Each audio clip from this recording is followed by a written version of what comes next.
Cuman gue suka karena gak tau, gue sepertinya masokis. Aneh ya.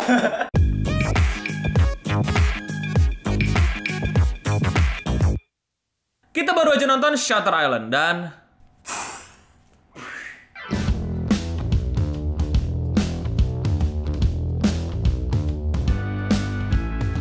halo Indo Gamers, selamat datang lagi di Baru Nonton bersama gue Eno Bening. Gue Dika. Gua Raymond Sapi. Dan kita mau ngebahas film Shutter Island yang diproduksi tahun 2010-an. Ya, 2010 sama Martin siapa namanya? Luther King.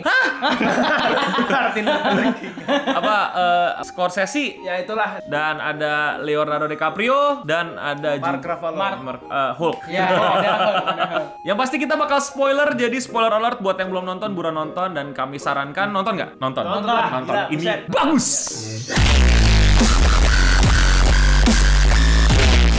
Sinopsisnya tuh sederhana banget. Ada dua polisi yang dikirim untuk investigasi pasien rumah sakit jiwa yang hilang. Sebenarnya kata rumah sakit jiwa kurang cocok ya, karena ini lebih ke asilum. Asilum tuh apa bahasa Indonesianya ya? Yang bener-bener udah tempat khusus lah gitu, bukan lagi rumah sakit. Bukan kayak datang terus orang-orang sembarang boleh ngejenguk. Iya, udah nggak bisa. Tempatnya di tengah di satu Satu pulau. pulau. Ya. Susah untuk lari dari pulau itu. Iya.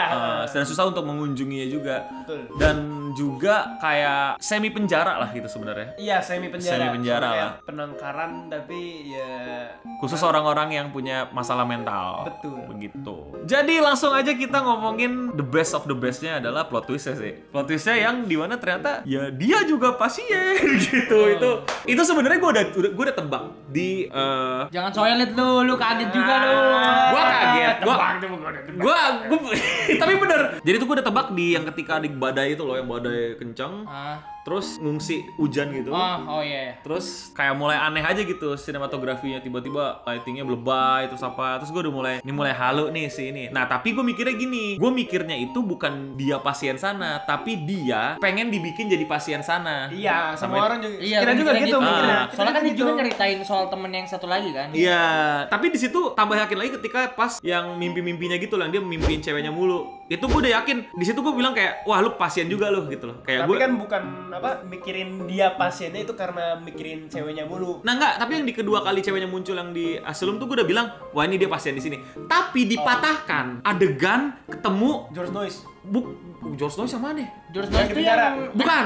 mahasiswa itu. Ya, malah ketemu George Noyce yang di penjara itu, gue makin yakin dia halu, dia pasien sini juga gitu loh. Karena si George Noyce kayak udah akrab banget sama dia. Tapi itu tebakan gue dipatahin ketika dia berhasil masuk gua ketemu cewek. Oh, ketemu. Itu gue langsung, oke enggak, dia pengen jadiin pasien, bukan dia yang pasien sini. Iya. Itu momen gue patah banget. Dan ini kan udah babak keempat ya, jadi udah ujung-ujung film. Jadi gue pikir, oh ya, ini final, berarti bener. Mereka tuh adalah polisi yang pengen dimasukin ke Asylum biar jadi bahan percobaan. Itu endingnya. Makanya udah outlast banget di awal-awal ya. Iya.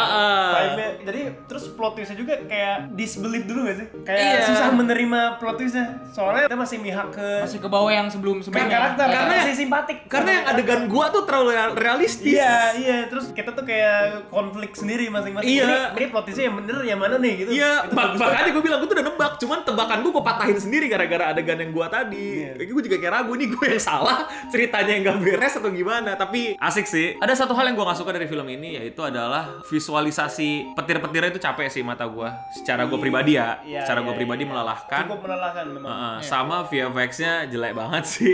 Yang cewek tiba-tiba berubah jadi abu. Mungkin karena, tapi mungkin itu karena kalau 2010, lama. iya kalau 2010 bagus, tapi karena kita nontonnya kan makanya baru nonton kan nama Iya. acaranya, jadi kayak agak terganggu di situ. Sama acting si Mark Ruffalo tuh gak tahu ya, flat ya. kayak nonton dia jadi Hulk, Iya, Hulk. kayak gak tahu dia, lu tuh gak punya semacam Oh, nggak jadi orang lain. iya nggak jadi orang lain. Sedangkan Leonardo DiCaprio tuh di situ malah bener-bener kayak someone else gitu loh, someone else Beda banget gitu. dengan dia di film A, beda dengan di film B misalnya. Dia tuh karakter yang pede gitu loh, masih dia karakter yang pede. Tapi di sini kita ngeliat dia karakter yang meragukan gitu loh. Dia sendiri pun dia pede tapi ragu, tapi pede itu gue dapet sih. Itu yang gue gak suka, itu doang. Kontra gue di ini sih di awal ya, seperti film-film sebelumnya yang di awal-awal selalu membuat saya bosan. Terus sama kayak transisi cut-cutnya itu loh.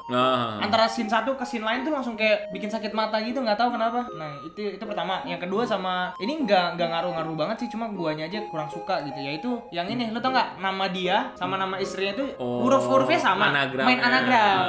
Itu kayak ngapain sih biar film lu big brain banget? Nggak usah, udah gitu, itu doang sih sebenarnya. Sisanya bagus. Jadi kontra gue adalah gue nggak setuju sama kontra dia. Loh, Pertama sih, menurut gue film ini dibuka dengan baik, dengan apa ya? Gue suka pembukaan yang begini nih, yang bukan perkenalan, ngerti nggak?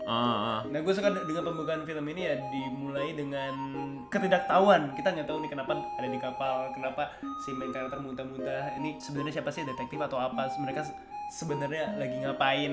Membuat gue bertanya-tanya, dan menurut gue itu nggak bikin gue bosan kalau di sini. Itu justru bikin gue lebih pengen nonton, lebih pengen ngikutin ceritanya. Ini sebenarnya lagi ngapain sih? Bikin gue lebih Kehook. Ya, penasaran. Terus yang cut-cut itu emang tidak enak. Cuman gue suka karena gak tau, gue sepertinya masokis. emang aneh ya. Cuman gue tahu cut-cut kayak berantakan gitu terlihatnya sengaja sama si direkturnya. Sepertinya sengaja ya, dan seharusnya sengaja karena emang membuat membuat gue gak nyaman, tapi sekaligus membuat gue wah seru nih, bisa membuat gue tidak nyaman. Hebat. Terus yang ketiga tadi yang nama-nama ya? Iya. Gue sih ya itu agak cheesy juga sih, cuman Oh iya, gue setuju sih, itu cheesy ya, tiba-tiba dibuka dijeret, terus itu anagram. Gue jujur di situ gue kayak wah, gak, tapi kayak gitu, kayak cheesy. Itu bapak-bapak kayaknya gue siapin ini presentasi. Iya kayak siapin pepet. Namamu adalah ini. iya. Ini gitu. Pepet. Padahal kan bisa aja kayak diganti. Ya udahlah, si main karakter emang halu dan ada nama lain. Iya. Nggak perlu anagramin. Kayaknya nggak. Kalau nggak ada anagram juga kayaknya filmnya bagus. Iya, ya itu cheesy sih, bener. Oke, kalau gitu kita ngomongin yang bagus. Yang paling bagus selain plot twist-nya, menurut gua yang paling bagus adalah yang membuat gua pengen nonton review detailnya. Kalau kalian nonton sekali lagi, dan dimana gua nonton sekali lagi akhirnya sendirian gitu, beda banget men. Film itu bener-bener jadi cerita baru ketika lu nonton itu. Dari ketidaktahuan sampai akhirnya kita nonton lagi yang kita udah tahu endingnya kayak gimana, itu film langsung berbeda nuansanya. Iyalah. Langsung beda. Dan itu seneng gitu loh, seneng, ngerti gak sih? Dibandingkan kayak lu nonton Thor 2 kali, nonton Avenger 2 kali, udah tahu gitu loh. Dan tapi ya udah kayak gitu aja. Tapi ketika nonton film ini, itu bener-bener kayak nonton 2 film. Itu enak banget asli. Kalau dari gua suka dengan flashbacknya dia pas waktu dia masih di camp perang melawan Jerman. Yang dimana itu ternyata bohong. Iya. Enggak, itu beneran. Bohong. Dia tuh sheriff sebenarnya. Dia sheriff doang. Enggak. Dia sheriff doang. Dia pulang. Itu aslinya itu dia pulang Dia kerja menciptakan karakter yang punya trauma itu. Iya. Karakter itu nggak ada. Seriusan? Karena di camp itu nggak pernah ada salju, dan musik yang iya. Dan musik yang dia denger itu bukan musik orang mati di camp. Tapi itu adalah musik yang dia kenal aja. Tapi dia hubung-hubungkan itu jadi semua imajinasi baru. Buat trauma dia sendiri. Ya jadi kayak wajar karakter ini marah-marah karena PTSD, bukan karena pernah bunuh bininya gitu. Oh iya, dia nutupin itu pakai udah ngebunuh banyak. Iya, padahal dia nggak pernah ngelakuin. Padahal itu. Dia cuma ngebunuh istrinya sendiri. Ya. Tapi tetap bagus. Bagus flashbacknya. Jadi convince gitu gue. Oh, ini trauma ini habis bunuh banyak orang. Makanya pasti tumpukan mayat itu selalu ada muka istri dan anaknya. Gak pernah ada muka orang lain. Karena itu kombinasi memori dia sama hal yang dia ciptakan. Oh, satu yang lu lupa bilang. Adegan minum gelas. Itu detail. Sebenarnya di awal gue udah sadar. Gue nggak sadar, dia yang udah sadar. Gue sadar cuman. Gue kira kesalahan film. Gue kira mata gue merem. Cuma gak ada gelasnya soalnya pas minum itu. Terus pas dilihat di review yang ada di YouTube tuh, ternyata memang si main karakter tidak mau melihat air yang di dalam gelas. Makanya gelasnya nggak ada. Tapi pas gelasnya disimpan dan airnya tidak ada, itu baru kelihatan. Gua tadinya suka detailnya, cuma udah diambil. Terus gue suka sama ceritanya whole story-nya yang dimana kita dikasih tegangnya sama ini dulu, Asylum ini dulu. Ini ngeri banget bla bla bla bla. Kayaknya nih orang di dalamnya macem-macem. Soalnya pas yang di gereja itu dikasih tahu bahwa orang-orang sini tuh ada kagak benernya gitu. Bahwa ada laporan bla bla bla bla. Waktu itu temennya juga si George George Noyce tuh juga masuk sini. Balik-balik dari sini ngebunuh 3 orang di bar. Terus itu udah ngebangun kengerian di kepala gua. Terus tiba-tiba George Noyce balik lagi ke asli. Iya, balik lagi. Ternyata memang di situ selama ini. Iya, yang kedua gue sukanya sama si orang-orang asylum ini ngeceritain semuanya. Nah, Sama yang bagian terakhir. Oh, itu iya.